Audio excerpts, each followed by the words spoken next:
6 heures du matin à l'Académie Mohamed VI de football de Salé, à quelques kilomètres de Rabat. À l'heure du réveil pour les 50 pensionnaires âgés de 12 à 16 ans, la nouvelle promotion de ce centre de formation ouvert l'an dernier. À peine debout, ils enfilent leurs équipements et entament leur premier entraînement du jour.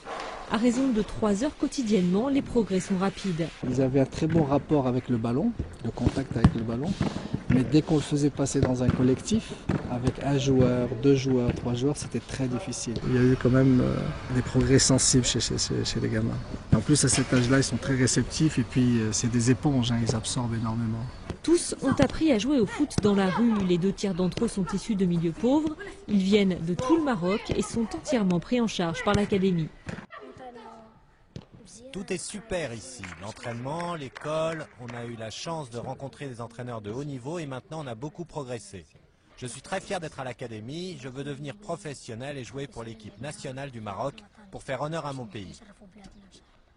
Aux entraînements de terrain s'ajoutent aussi des séances vidéo utilisées pour insister sur certains aspects tactiques du jeu. Vous voyez, là il n'est pas très bien placé, il est revenu, vous voyez qu'il y a un espace ici, où va s'engager ce joueur-là. Enfin, quand ils ne se consacrent pas au foot, ils sont à l'école de 9 h à 13 h. S'il leur faut une volonté de faire pour tenir le rythme, ils sont placés dans des conditions optimales. Aujourd'hui, objectivement, est en Afrique le numéro 1. En Europe, on est dans les 3 meilleurs. Si on se compare en France, on est vraiment top niveau en France, on n'a pas l'équivalent.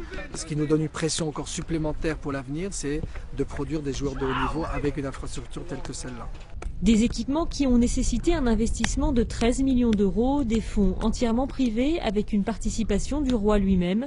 D'ici 4 ou 5 ans, des premières sorties de joueurs devraient générer de nouveaux financements. En attendant, regardez bien ces visages, car parmi eux se trouvent peut-être les stars de demain.